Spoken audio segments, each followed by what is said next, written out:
সুয়োরানীর বুঝি মরণকাল এলো। তার প্রাণ হাঁপিয়ে উঠেছে, তার কিছুই ভালো লাগছে না।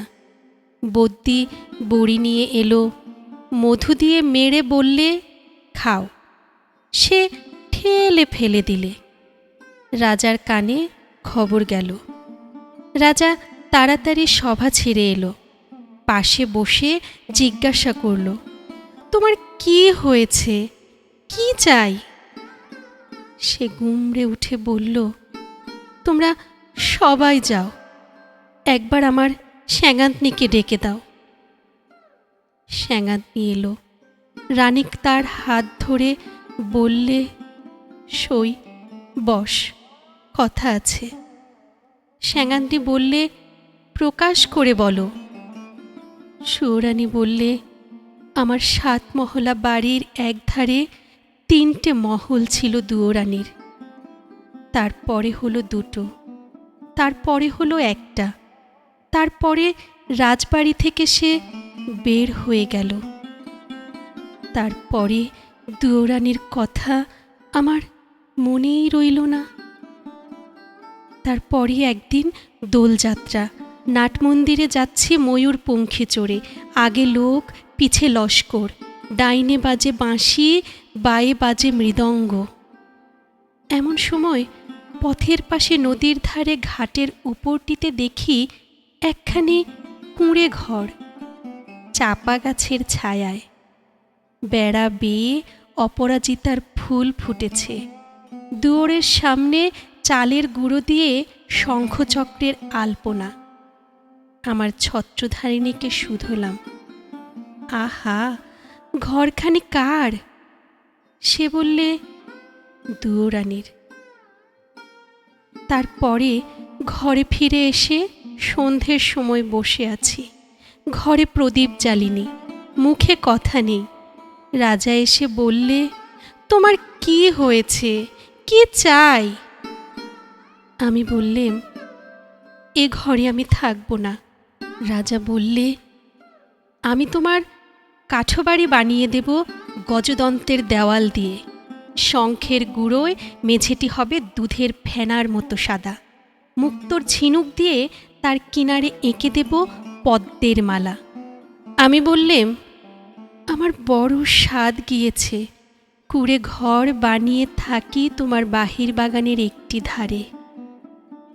রাজা বললে, আচ্ছা বেশ, তার আর ভাবনা কি? কুঁড়ে ঘর বানিয়ে দিলে। সে ঘর যেন তুলে আনা বনফুল, যেমনি তৈরি হলো অমনি যেন মূর্ষে গেল।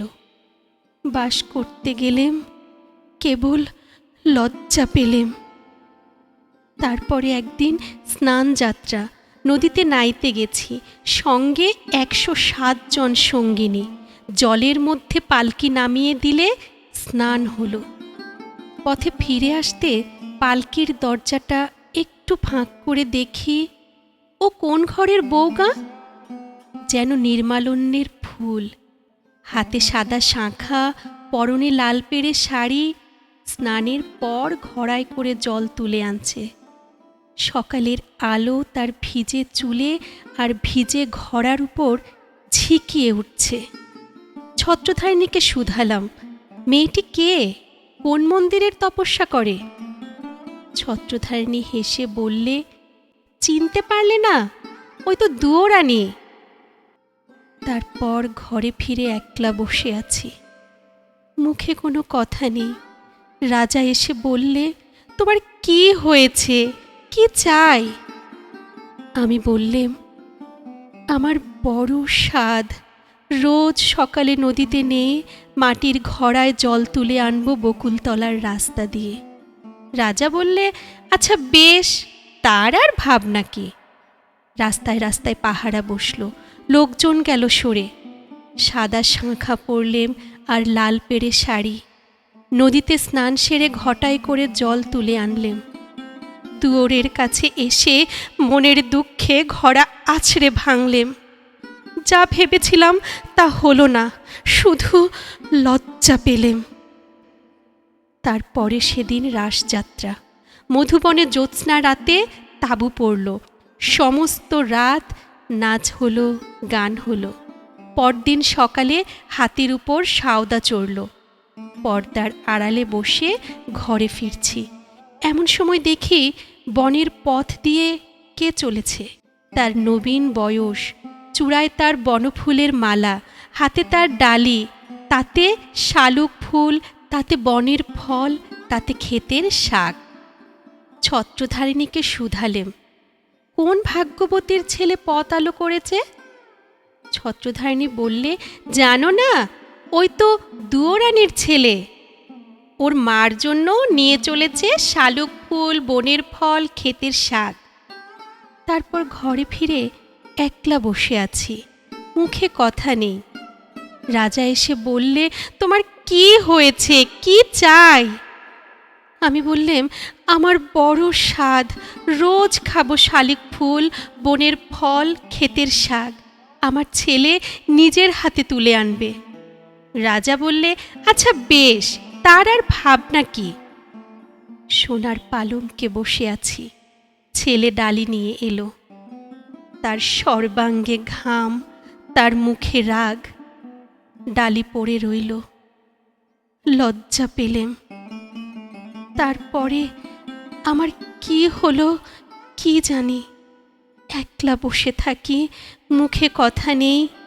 রাজা রোজ এসে আমাকে শুধোয়, তোমার কি হয়েছে, কি চাই?